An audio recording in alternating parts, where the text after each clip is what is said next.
खासपुर नाम के गांव में दो भाई रहते थे। एक दीपक जो बड़ा भाई था और दूसरे का नाम शिवम था। शिवम, हम लोग कब तक गरीब रहेंगे? हमारे घर की हालत इतनी खराब है और अच्छा काम भी नहीं मिल रहा। आप परेशान मत हो दीपक भाई, भगवान ने हमारे बारे में जरूर कुछ सोचा होगा। वैसे भी आज मैंने एक जगह काम की बात की है, शायद आज कोई काम मिल जाए। उन छोटे मोटे काम से क्या होगा? मुझे कोई बड़ा काम चाहिए। कोई भी काम छोटा बड़ा नहीं होता।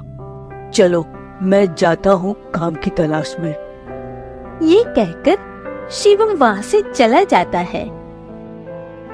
शिवम दिल का बहुत अच्छा इंसान था, तो वही दीपक, उसे बस अमीर बनना था। घर की हालत ठीक नहीं थी। उनकी माँ अपाहिज थी, वो चल नहीं सकती थी और दोनों भाइयों के पास काम भी नहीं था। शिवम एक जमींदार मुरली के पास जाकर कहता है, सेठ जी, क्या आपके बाग में मुझे और मेरे भाई को काम मिल सकता है? हाँ शिवम, काम तो है, पर सिर्फ तुम्हारे लिए। आम का मौसम है, तुम रात को रोजाना आकर बाग की रखवाली कर सकते हो, पर ध्यान रहे बाग में खतरनाक जानवरों का खतरा भी बना रहता है। इसके बदले में तुमको रोजाना के 200 रुपए मिलेंगे। शुक्रिया सेठ जी, मैं पूरा मन लगाकर काम करूंगा। शिवम जाकर दीपक को काम के बारे में बताता है और बाग की रखवाली करना शुरू कर देता है। शिवम काम मिलने से खुश था, क्योंकि 200 रुपए से उसकी माँ की दवाई और खाने का इंतजाम हो जाएगा। पर दीपक खुश नहीं था। एक रात शिवम बाग की रखवाली कर रहा था, तभी उसे एक शेर की आवाज आई। बचाओ, कोई मुझे बचाओ, मैं इस पिंजरे में फंस गया हूँ। ये बहुत भारी है, मैं इसे खोल भी नहीं पा रहा। अरे, ये आवाज तो उस तरफ से आ रही है। लगता है कोई मुसीबत में है, देखता हूँ।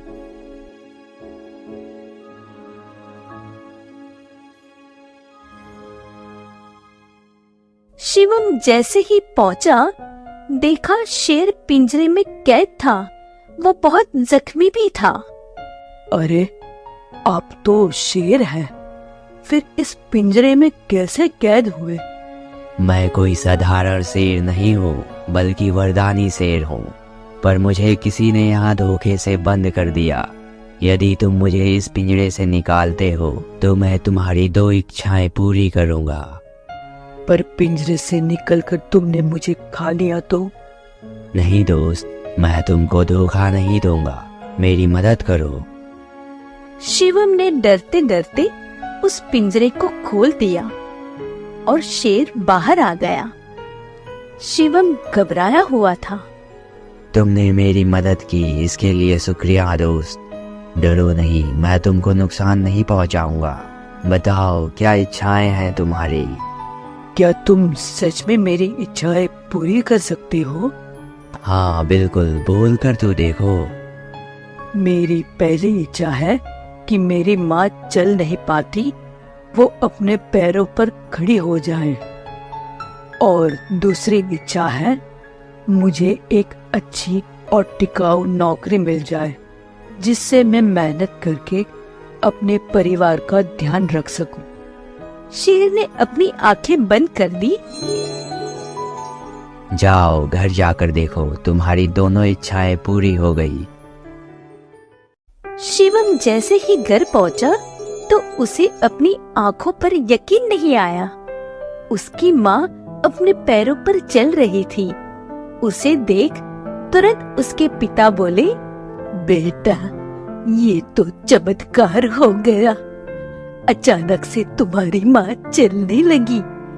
और इतना ही नहीं, वो वकील साहब है ना, उन्होंने तुम्हें नौकरी पर रख लिया है। पैसे भी काफी अच्छे देने को बोल रहे हैं। उनकी बात सुनकर शिवम खुश हो गया और बोला, अच्छाई का फल अच्छा ही होता है। मैंने उस शेर के साथ अच्छा किया तो अच्छा ही हुआ। फिर शिवम अपनी माँ, पिता और दीपक को शेर की बात बताता है। सारी बातें सुनकर दीपक खुद से मन में कहता है, मुझे भी उस शेर के पास जाना होगा। मुझे भी अपनी इच्छा पूरी करवानी है। मुझे बहुत सारे पैसे चाहिए जिससे मैं बड़ा आदमी बन जाऊं। अगली रात दीपक बिना किसी को बताए उसी बाग में चला जाता है।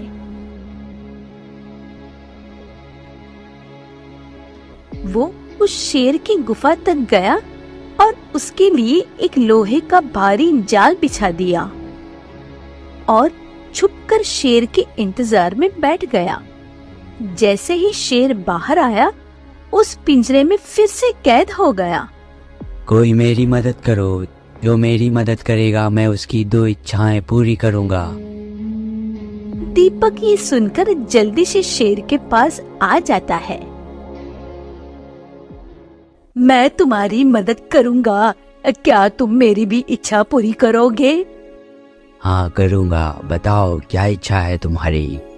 मैं चाहता हूँ मैं बहुत अमीर बन जाऊं। मुझे बहुत सारा सोना, चांदी, हीरे, मोती चाहिए। और दूसरी इच्छा, मुझे एक बड़ा सा बंगला चाहिए। ठीक है, मैं तुम्हारी 2 इच्छाएं पूरी कर दूंगा, लेकिन उससे पहले तुम मुझे आजाद कर दो।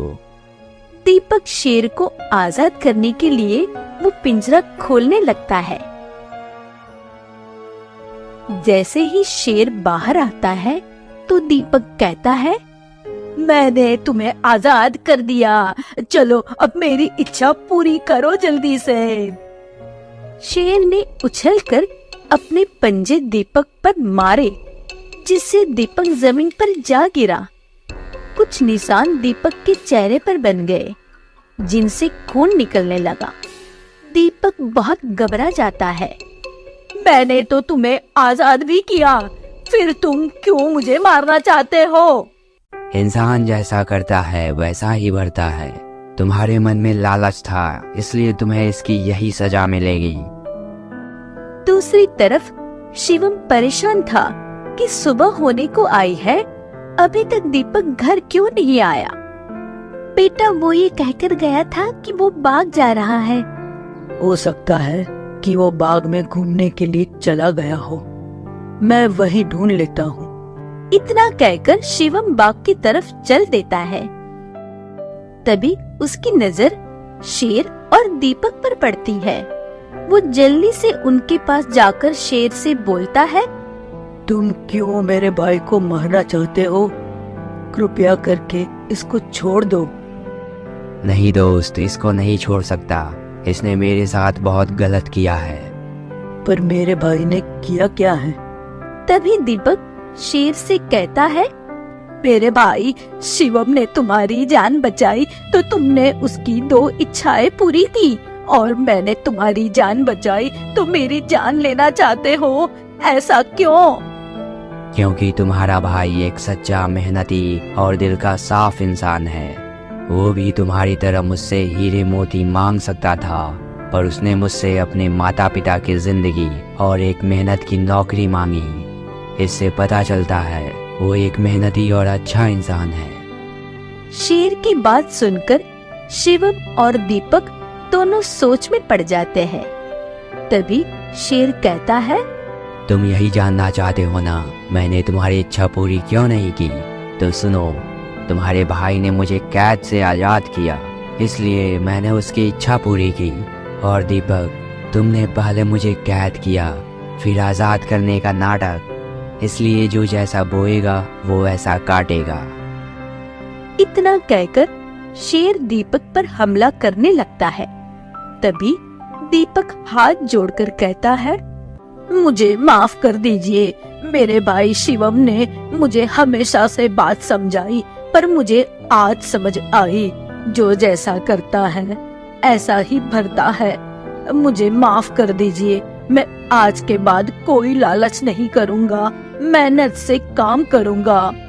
दीपक की बात सुनकर शेर अपने पंजे पीछे ले लेता है। समय रहते तुम्हें ये बात समझ आ गई, इसलिए मैं तुम्हें माफ कर रहा हूँ। अपने भाई की तरह नेक ईमानदार बनो, नहीं तो लालच की वजह से आज तुम्हारी जान जा सकती थी। मैं आज के बाद कोई गलत काम नहीं करूँगा, दिल लगाकर काम करूँगा और अपने भाई की तरह अपने माता पिता का ध्यान भी रखूँगा। शेर वहाँ से मुस्कुराते हुए अपनी गुफा में चले जाता है और दीपक को शिवम घर लेकर आ जाता है।